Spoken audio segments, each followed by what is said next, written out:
کہ be on the right side of the history, اس ملک کو آئی ایم ایف کی ایک کالونی نہ بننے دیجیے. آپ سرنڈر کر رہے ہیں باقاعدہ طور پر آئی ایم ایف کے سامنے. اور آپ جو بلاول بھٹو زرداری صاحب نے بھی کہا کہ وہ ساری چیزیں گنوا دی کہ بچوں کے دودھ پہ بھی ٹیکس، سلائی مشینوں پہ بھی ٹیکس، ہر چیز پہ بھی ٹیکس.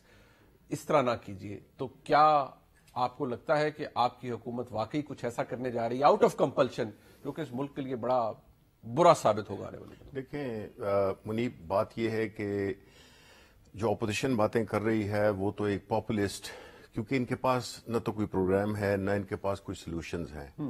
انہوں نے 3-4 سال لگا دیے ہیں. پہلے پی ڈی ایم شروع ہوئی، وہ ناکام ہو گئی ٹوٹلی. پھر اس کے بعد ان کے آپس میں اتحاد جو تھے وہ بھی کبھی ٹوٹتے رہے، بنتے رہے. ابھی بھی ہر ایک پارٹی کے اندر اپنی اپنی انٹرسٹ کو پرسو کر رہے ہیں، لیکن اپیرنٹلی جو پی ڈی ایم ہے وہ دکھاوے کے لیے ایک ہے، مائنس پاکستان پیپلز پارٹی. وہ کیوں ہے علیحدہ؟ بیکاز پیپلز پارٹی کے پاس اقتدار ہے، سندھ کی حکومت ہے، اس لیے ان کا ایجنڈا اور ان کا ایجنڈا آپس میں ریکنسائل نہیں کرتا. نتیجتاً جب آ جاتی ہے حکومت کی مخالفت تو اس میں یہ ساری باتیں کرتے ہیں. یہ تو تھا اس کا بیک گراؤنڈ. دوسری بات یہ ہے کہ جی دیکھیں، میں ان کی آپ نے جو دکھائے ہیں بلاول بھٹو کی جو باتیں کہ صدی میں ایک دفعہ ایک ہی بحران آتا ہے، وہ ہے کہ یہ تو مان گئے کہ اگر کووڈ بحران تھا اور جو تباہی تھی وہ تو پچھلی جو حکومتیں تھیں جس سے کہ ملک آج جس جگہ پہ کھڑا ہے، اچھا، تو وہ ذمہ دار تو یہ لوگ تھے.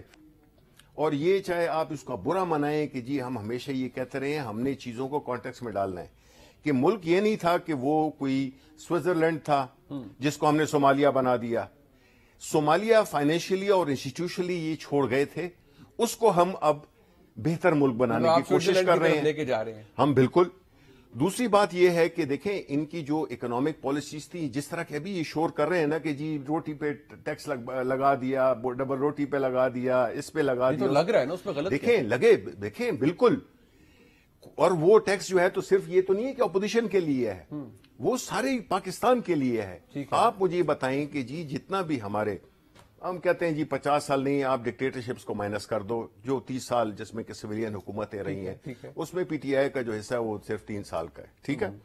اب مجھے یہ بتائیں کہ کیا وجہ ہے کہ پاکستان کی اکانومی ہمیشہ بسٹ اور بوم کے سائیکل میں پھرتی رہتی ہے؟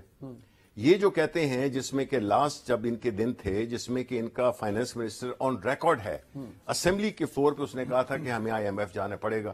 آئی ایم ایف آپ کیوں جاتے ہیں؟ ڈاکٹر کے پاس کیوں جاتے ہیں جب آپ بیمار ہوتے ہیں؟ اسی طرح ہمیں آئی ایم ایف کے پاس جانا پڑا. اب آپ کہہ رہے ہیں کہ جی 1 بلین کے لیے ملک کو تہس نہس کے، ایسی بات نہیں ہے. دیکھیں as a banker, as an x banker, میں آپ کو بتاتا ہوں کہ جب کوئی بندہ بھی لینڈ کرتا ہے آپ کو، اس کو سب سے پہلے یہ انشور کرنا ہوتا ہے کہ جو میرا لون ہے آیا وہ ری پے ہو سکتا ہے نہیں ہو سکتا، اس کی ڈیٹ سروسنگ ہو سکتی ہے کہ نہیں ہو سکتی.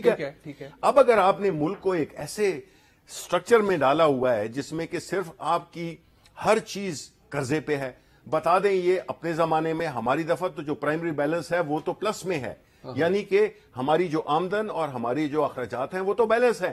پرابلم کدھر آتا ہے؟ جو وہ ڈیٹ سروسنگ جو ہم کرتے ہیں، جو قرضے ہم نے لیے ہوئے ہیں، ان کی ڈیٹ سروسنگ کے لیے. شبیر صاحب گزارش یہ ہے سر کہ ان کی ڈیٹ لائبلٹی، چلے پیپلز پارٹی کے وقت کیا تھی، وہ جو ان کو چھوڑی، انہوں نے چھوڑی 30,000 پہ، آج وہ ڈیٹ لائبلٹی پاکستان کے حکومت کی کیا ہے؟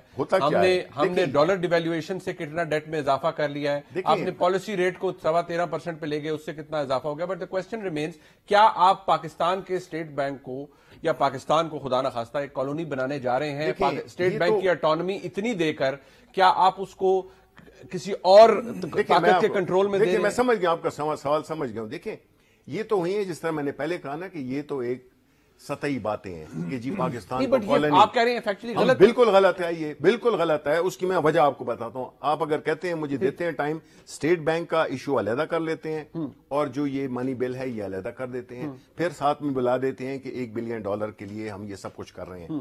$1 بلین ہم نے تو روشن اکاؤنٹ سے 2-3 بلین ہم نے اکٹھے کر لیے. پرابلم کیا ہے؟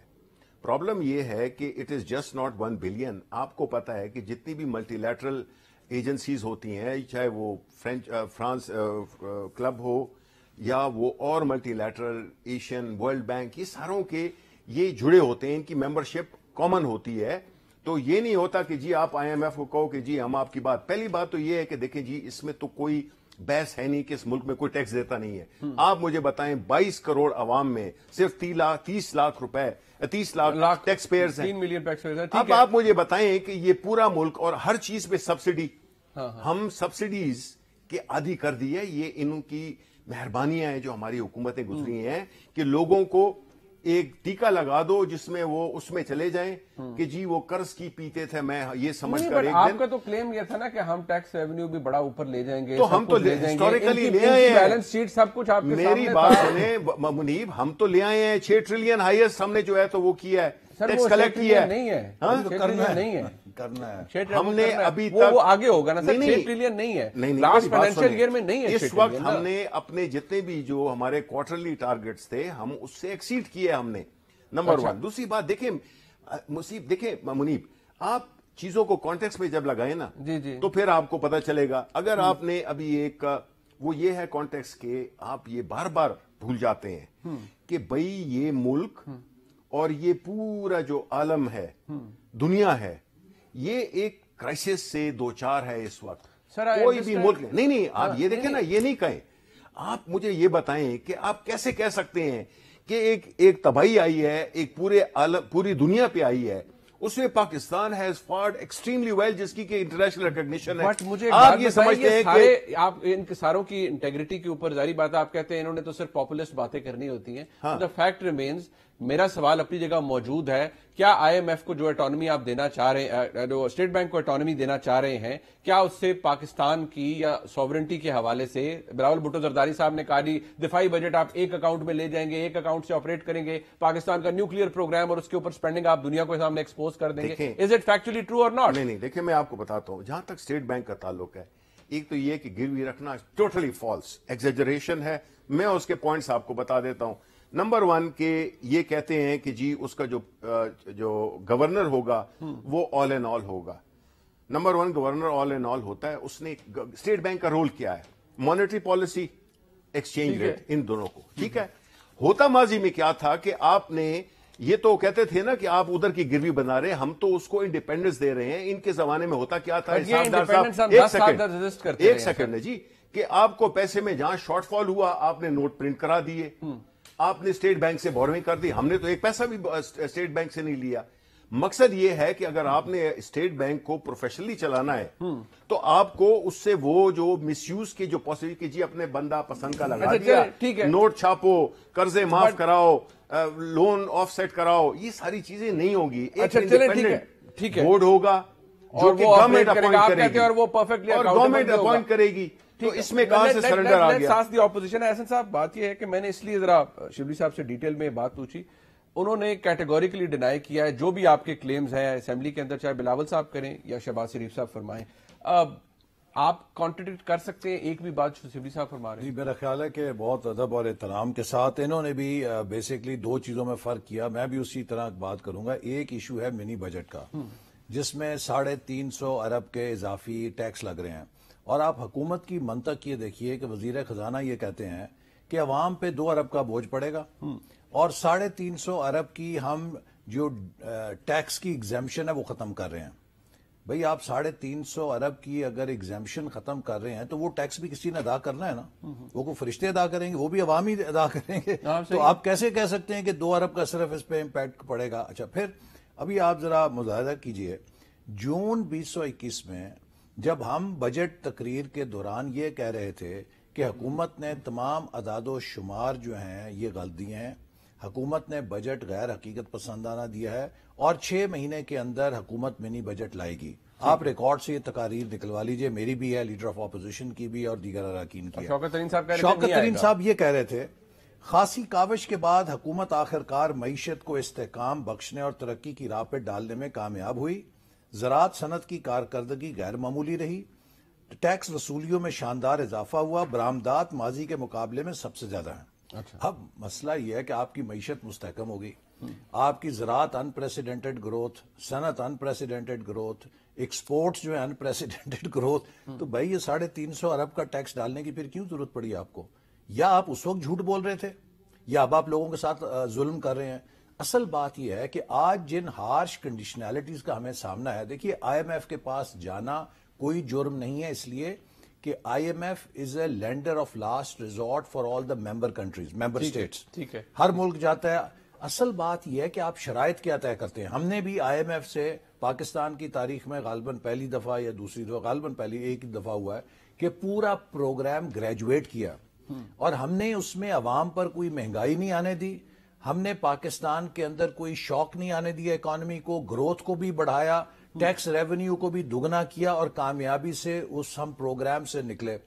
سوال ہمارا یہ ہے کہ بھئی آپ نے جو 3.25 سال میں ناقص کارکردگی دکھائی، آپ کسی ٹارگٹ کو پورا نہیں کر سکے۔ اگر آپ اپنے ٹارگٹس کو میٹ کر رہے ہوتے تو آپ کو ان سخت کنڈیشنلٹیز کا سامنا نہ کرنا پڑتا۔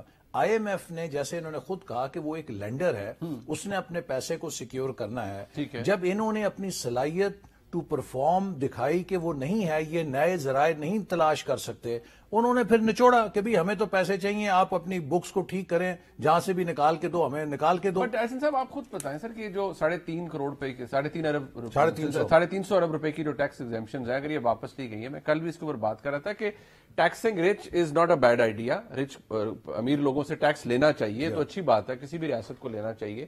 ویئر ڈز دا پرابلم رائے؟ کیا آپ کو اعتراض یہ کہ صرف $1 بلین کے لیے آپ کے ٹیکس ایگزیمپشن واپس لے رہے ہیں؟ ایک بات تو یہ ہے کہ آپ نے across the board 15% G S T جو ہے اسے 17% کر دیا، تو اس کا مطلب یہ ہے کہ غریب آدمی جو صابن کی ٹکی لے گا، جو ایک چائے کی پیالی لے گا، جو اپنے بچوں کے لیے کوئی دودھ لے گا، کوئی ڈبل روٹی آئٹمس پہ زیادہ نہیں، ہر یہ دیکھیں نا، یہ تو ہر آئٹم جو آپ سیل کرتے ہیں، جی ایس ٹی جن چیزوں پہ لگتا ہے مارکیٹ میں، وہ 15 سے 17% پہ چلا گیا۔ اچھا، یہ جو چیزیں پروٹیکٹڈ تھیں، میرا یہ سوال ہے کہ پیپلز پارٹی کی گورنمنٹ آئی، مسلم لیگ نون کی آئی، اور 3 سال پی ٹی آئی کے بجٹ آتے رہے، ان آئٹمز کو سب حکومتوں نے کیوں پروٹیکٹ کیا؟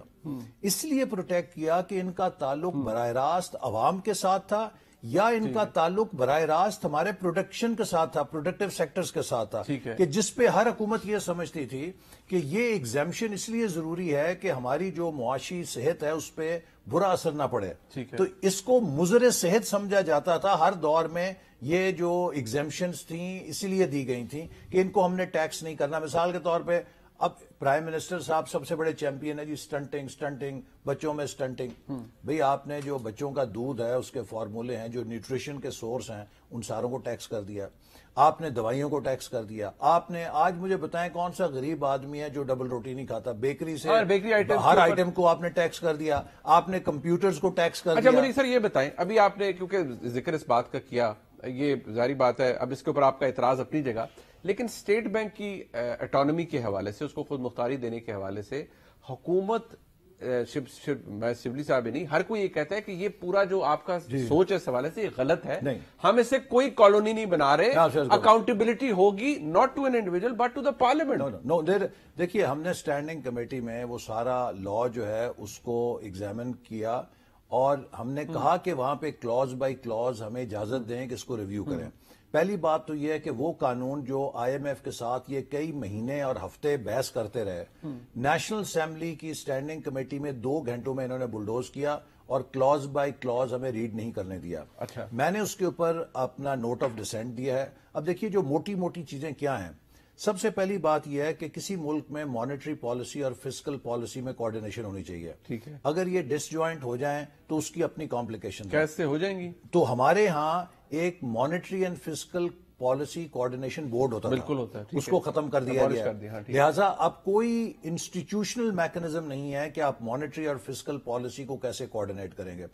دوسرے نمبر کے اوپر آپ آ جائیے کہ جو اسٹیٹ بینک میں گورنر کو اتنے لامحدود اختیارات دے دیے گئے ہیں کہ ہی ول ورچولی بی اے وائس رائے، وہ کسی کو جواب دہ نہیں ہے، وہ کسی کے باز پرس میں نہیں ہے، وہ جو چاہے آزادانہ طور پہ کرے گا، وہ خود اپنی تنخواہوں، اپنی مراد کا فیصلہ کریں گے، چاہے وہ 5 کروڑ روپے مہینہ رکھ لیں یہ پہلے حکومت ایسے تو نہیں ہو سکے گا نا, گورنمنٹ ریموو کر سکتی ہے. نو, آپ کہتے ہیں government remove according to that law, government کون ریموو کر سکے گا؟ وہ اب ریموو کرنا تو وہ بورڈ ایک اتنا طاقتور ہو جائے گا گورنر کے زیر. شوکت ترین صاحب کہتے ہیں سر میں جب چاہوں گورنر کو ہٹا دوں گا. آج اگر یہ پالیسی وہ جو fiscal and monetary coordination policy board ہے جس کو یہ شوکت عزیز صاحب کہتے ہیں کہ ہونا چاہیے, اس کو نہیں منوا سک رہے, تو یہ کہاں سے ہٹا دیں گے گورنر کو؟